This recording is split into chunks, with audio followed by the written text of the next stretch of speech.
Assalamualaikum warahmatullahi wabarakatuh. Halo teman-teman, berjumpa lagi dengan saya di channel Rasya Firdaus, channel yang membahas sharing tentang BLT atau bantuan langsung tunai. Di kesempatan kali ini saya akan memberikan informasi apa sih itu DTKS, kenapa harus terdaftar di DTKS ya kalau kita mendapatkan bantuan, dan tanya jawab seputar program PHK ya. Simak terus penjelasannya ya teman-teman, dan jangan di skip-skip biar tidak salah paham ya teman-teman. Namun, bagi teman-teman yang baru bergabung dan menemukan channel ini, alangkah baiknya untuk meluangkan waktunya untuk menyalakan lonceng notifikasinya dan menekan tombol subscribe agar mendapatkan informasi-informasi terbaru dan terupdate seputar BLT ya teman-teman. Oke, terima kasih kepada teman-teman yang sudah menekan tombol subscribe. Semoga dimudahkan segala urusannya. Amin ya Allah ya Robbal Alamin. Di hari Jumat ini ya, Jumat berkah ya, kita berbagi informasi ya teman-teman. Dilansir dari Instagram Kemensos Republik Indonesia ya. Kita akan jelaskan apa sih itu DTKS ya. Mungkin ada yang belum tahu juga kok kenapa saya nggak dapat bantuan ya. Kenapa kalau ada bantuan ngeceknya di DTKS. Nah, kita diberikan sedikit penjelasan ya teman-teman, biar ada apa ya, biar tahu kita bertambah ilmu kita ya seputar BLT ini ya. Kita masuk ya.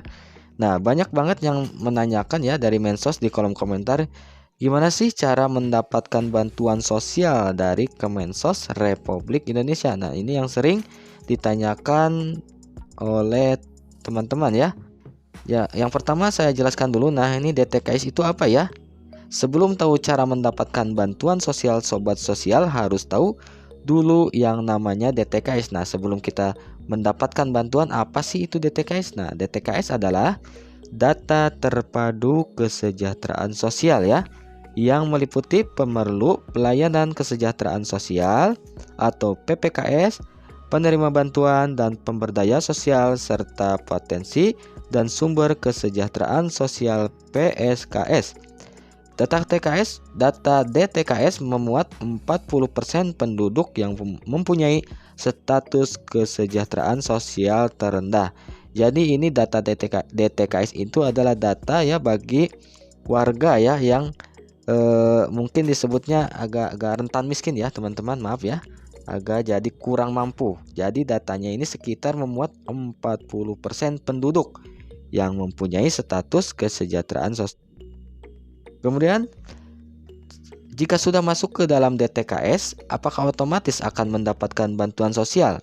Nah, jadi kalau kita sudah terdaftar, tidak otomatis ya teman-teman mendapatkan bantuan sosial, karena setiap bantuan program bantuan sosial mempunyai syarat dan mekanisme masing-masing yang ditentukan oleh penyelenggara program ya, sesuai dengan variabel yang dibutuhkan dalam DTKS dan dibatasi oleh kuota yang sudah ditentukan ya. Jadi walaupun kita sudah terdaftar di DTKS, belum pasti kita mesti mendapatkan bantuan ya, karena setiap program itu ada kuotanya masing-masing dan ada variabel yang dibutuhkan ya. Tapi tetap pemerintah tetap berpacu dicari lewat data itu ya, data orang-orang yang terdata sudah kurang mampu ya.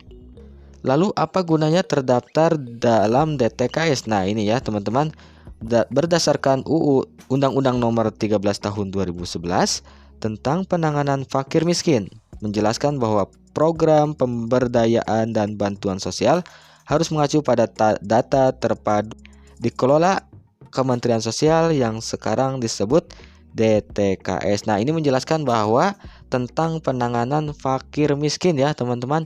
Jadi seharusnya yang ada di data DTKS itu orang-orang yang emang fakir miskin atau rentan miskin ya. Jadi kalau ada program-program yang masuk ke yang salah sasaran sampai yang punya mobil, itu ya itu kembali lagi ke petugas daerahnya yang memasukkan data ya. Kemudian bagaimana cara masuk ke dalam DTKS? Nah, dengan mendaftar diri ke desa atau kelurahan setempat dengan membawa KTP dan KK yang selanjutnya akan dilakukan musyawarah di tingkat desa atau kelurahan ya.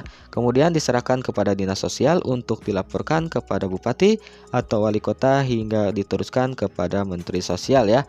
Nah, menteri sosial akan menetapkan penerima bantuan sosial seperti PKH, program kartu sembako dan BST melalui data DTKS yang diserahkan dari tingkat desa sampai ke wali kota hingga ke menteri sosial. Nah, jadi ini semua data yang ada di situ tergantung dari aparat desa masing-masing ya.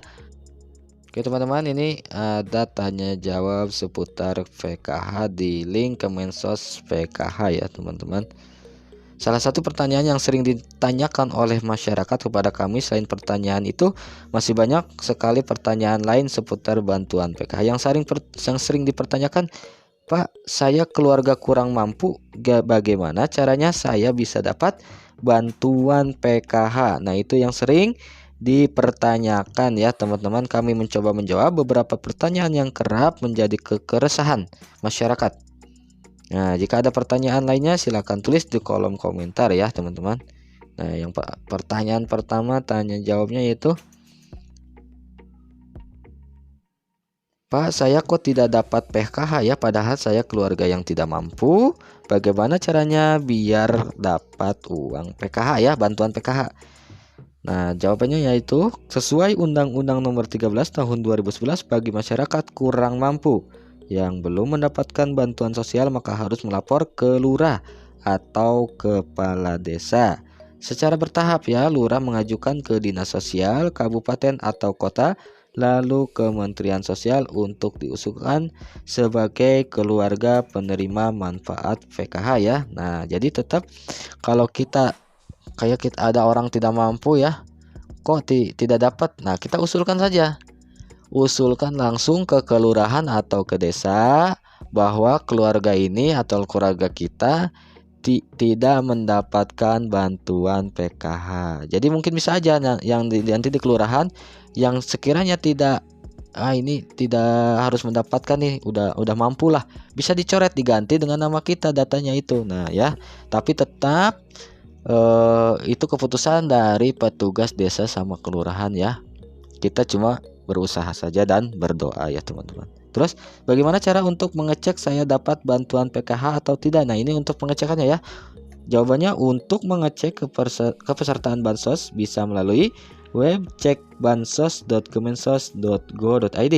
Nanti tinggal mengisi alamat dan nama lengkap. Jika dalam web terdata sebagai penerima PKH namun bantuan tersebut tidak pernah didapat, maka bisa menghubungi layanan pengaduan Bansos PKH melalui WA 0811 1500 229. Kemudian untuk bisa dapat bantuan PKH memang syaratnya apa saja ya? Nah, ini untuk syaratnya ya teman-teman. Untuk bisa mendapatkan bantuan PKH maka harus dari keluarga kurang mampu.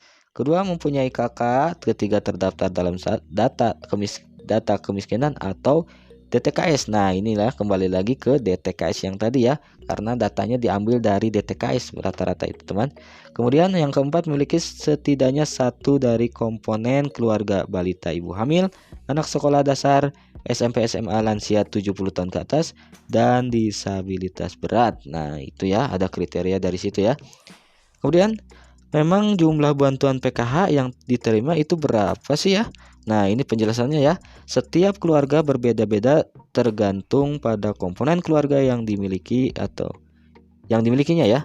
Yang pertama, ibu hamil 3 juta per tahun, balita 3 juta per tahun, anak SD 900.000 rupiah, SMP 1,5 juta, SMA 2 juta, lansia 2,4 juta per tahun, disabilitas berat 2,4 juta per tahun ya.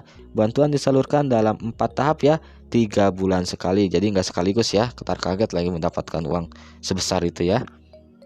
Kemudian bagaimana cara mencairkan bantuan PKH ini? Caranya mencairkannya ya, bantuan PKH tidak diberikan secara tunai ya, melainkan dikirim ke rekening penerima yang telah didaftarkan sebelumnya. Jadi untuk mencairkan PKH maka bisa langsung ke ATM dengan menggunakan kartu KKS, kartu merah putih sebagai pengganti kartu ATM, atau bisa juga melalui agen bank terdekat ya. Jadi ditransfer ke rekening masing-masing, kemudian kita tinggal datang ke bank dan bisa mencairkannya ya teman-teman. Kemudian apakah pencairan bisa secara kolektif dititipkan ke ketua kelompok atau pendamping PKH? Ini kalau sudah mendapatkan ya, apa pengen bareng-bareng apa gimana ya?